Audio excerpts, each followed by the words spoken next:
بسم اللہ الرحمن الرحیم۔ پانی کے قطرے کا سفر۔ میں زمین پر کہاں، کیسے اور کب آیا، یہ جاننے میں آپ انسانوں کو بہت وقت لگا۔ ابتدائی انسان زیر زمین میری موجودگی سے بھی لا علم تھے۔ ان کا خیال تھا کہ جب سمندری طوفانوں کے دوران زبردست تیز ہوائیں چلتی ہیں تو زیر زمین خفیہ راستوں سے سمندر سے ہوتا ہوا میں ان تک پہنچتا ہوں، اور یہ خیال کئی صدیوں تک آپ انسانوں میں راسخ رہا۔ 19ویں صدی عیسوی تک عظیم فلسفی ارسطو کا نظریہ مقبول ہوا، جس کے مطابق پہاڑوں پر منجمد برف میں تکثیف کا عمل زیر زمین آبی جھیلیں بنانے کا سبب بنتا ہے۔ وقت گزرتا رہا اور حضرت انسان میری تخلیق کا باعث بننے والے اسباب کے متعلق مختلف نظریات قائم کرتا رہا۔ عصر حاضر کے انسان کا ماننا ہے کہ میرا سفر 4.6 ارب سال قبل تب شروع ہوا جب ہمارے نظام شمسی کا جنم ہو رہا تھا۔ گیس اور دھول کے وسیع بادل فضا میں معلق تھے۔ ان بادلوں میں آکسیجن اور ہائیڈروجن کے ایٹم میں پھیلاؤ تیزی سے جاری تھا۔ آکسیجن اور ہائیڈروجن کے بارے میں آپ جانتے ہیں کہ یہ کائنات میں پائے جانے والے وافر عناصر میں سے ہیں۔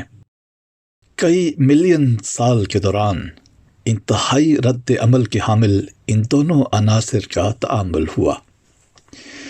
ایک ایٹم آکسیجن اور 2 ایٹم ہائیڈروجن کے اختلاط سے میری شکل واضح ہوئی اور میں پانی کے ایک مالیکیول کی شکل میں سامنے آیا، اور تب سے آج تک میرا لامتناہی اور زندگی بخش سفر مسلسل جاری ہے۔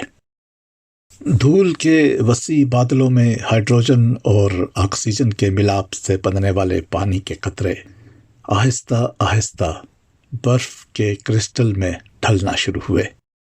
دھول کی مانند برف کے یہ بادل وقت کے ساتھ مزید گھنے ہوتے گئے اور ان میں میرا وجود بھٹکتا رہا۔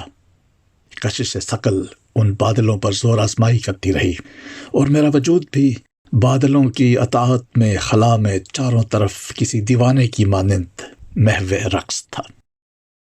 سائنسدانوں کا کہنا ہے کہ ان میں میرے جیسے ایک ایک قطرے کو ملا کر اتنا پانی تھا کہ زمین پر موجود اس وقت تمام سمندروں اور دریاؤں کو 3 ملین بار بھرا جا سکتا تھا۔ نظام شمسی کی تکوین جاری تھی۔ جن بادلوں میں بھٹک رہا تھا وہ بادل نوجوان ستاروں کے گرد گھومنے لگے۔ ان میں گیسز تھیں، دھول تھی، کئی طرح کا مواد تھا، اور میں تھا۔ کشش ثقل کے باعث یہ مواد بادلوں کے وسط میں جمع ہو رہا تھا، جس کے نتیجے میں دباؤ اور درجہ حرارت بڑھتا جا رہا تھا۔ یہ دباؤ اور درجہ حرارت جب اپنی انتہا کو پہنچا تو عظیم الشان دھماکے ہوئے، جو کہ میرے لیے ایک بری خبر تھی۔ نئے ستاروں کے پیدا ہونے کے دوران ان کا ماحول نہایت گرم اور جارحانہ تھا، جس کے نتیجے میں کسی بھی نئے پیدا ہونے والے ستارے کے پاس نہیں رہ سکتا تھا۔ 3.9 بلین سال قبل جب ہمارے نظام شمسی کے 2 بڑے سیارے زحل اور مشتری دونوں ایک دوسرے کے قریب آئے، اور قریب آنے کے بعد رد عمل کے طور پر انہوں نے ایک دوسرے کو دھکیلا، تو پورا نظام شمسی اس دھکم پیل کے نتیجے میں متاثر ہوا۔ نیپچون اور یورینس نے اپنے اپنے مدار بدل لیے اور شہوب ثاقبہ کی برسات ہونے لگی۔ جن جن سیاروں پر یہ برسات ہوئی ان میں آپ کی زمین بھی شامل تھی۔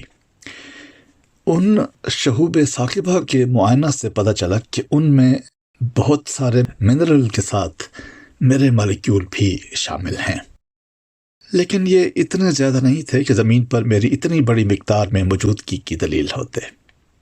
تو پھر میں اتنی زیادہ مقدار میں زمین پر کیسے آیا؟ سن 2004 میں ہونے والی ایک تحقیق سے یہ بات واضح ہوئی کہ باقی کی مقدار کاپر بیلٹ سے آئی، جس میں کومیٹ تھے، اور ان میں میرے ساتھ گیسز کا مجموعہ تھا۔ لیکن یہ برف کی صورت میں تھا۔ یہ اس دوران ہوا جب مشتری اور زحل ایک دوسرے کے قریب آئے تھے۔ اس دوران یہ کومیٹ بھی زمین کی طرف آئے اور اپنا اثاثہ یعنی مجھے زمین کو سونپ دیا۔ اس وقت زمین بہت گرم تھی اور درجہ حرارت کا اندازہ 2000 ڈگری سینٹی گریڈ تک تھا۔ پھر بارشوں کے ایک طویل سلسلے کے نتیجے میں زمین ٹھنڈی ہونا شروع ہوئی، اور میں جو زندگی کے آغاز کا سبب تھا وافر مقدار میں زمین پر پھیل گیا اور زمین کے 70% رقبہ کا احاطہ کر لیا۔ یوں زمین پر میرے اس سفر کا آغاز ہوا جو دم تحریر تسلسل سے جاری و ساری ہے۔ میں اس زمین پر زندگی پنپنے کا سزاوار ہوں، جسے خالق نے اپنے پاک کلام میں ان الفاظ میں بیان فرمایا ہے، وَجَعَلْنَا مِنَ الْمَاءِ كُلَّ شَيْءٍ حَيٍّ، الانبیاء آیت 30۔ اور ہم نے پانی سے ہر جاندار کو پیدا کیا۔ زمین پر ہر جاندار کی بقا کی ضمانت ایسے نظام سے وابستہ کر دی جو ہر پہلو سے مکمل تھا۔ اس نظام کے تحت سورج کی تپتی شعاؤں سے میں بخارات میں تبدیل ہوا اور ہوا کے دوش پر اڑتا ہوا فضا میں معلق ہو گیا۔ ٹھنڈی فضا کی بدولت میں نے بوندوں اور برف کی شکل اختیار کر لی، اور قطرہ قطرہ گالا گالا اس مجموعہ کا نام آپ انسانوں نے بادل رکھ دیا۔ اور خداوند کریم نے زندگی بخش پیغام لیے سفر پر نکلنے والے ان بادلوں کی منزلیں طے کرنے والی ٹھنڈی ہوائیں چہار سو چلا دیں۔ اس ساری کارروائی کی منظر نگاری سورہ نور آیت 44 میں رب کائنات نے کچھ اس طرح کی، کیا تو نے نہیں دیکھا کہ اللہ بادل کو چلاتا ہے، پھر اسے اکٹھا کر دیتا ہے، پھر اسے تہ بتہ بنا دیتا ہے، پھر تو دیکھتا ہے کہ اس کے بیچ سے بارش نکلنے لگتی ہے، اور وہ بلندیوں سے یعنی ان پہاڑوں سے جو ان میں واقع ہیں اولے اتارتا ہے، اور پھر جس پر چاہتا ہے اس پر انہیں برساتا ہے، اور جس سے چاہے ان کا رخ پھیر دیتا ہے۔ میرا یہ سفر جاری ہے، اور جب تک خدا چاہے گا یوں ہی جاری و ساری رہے گا، اور میرے وجود سے زندگی پنپتی رہے گی۔ تحریر میم ظفر، روزنامہ الفضل انٹرنیشنل، جمعرات 12 اکتوبر سن 2023۔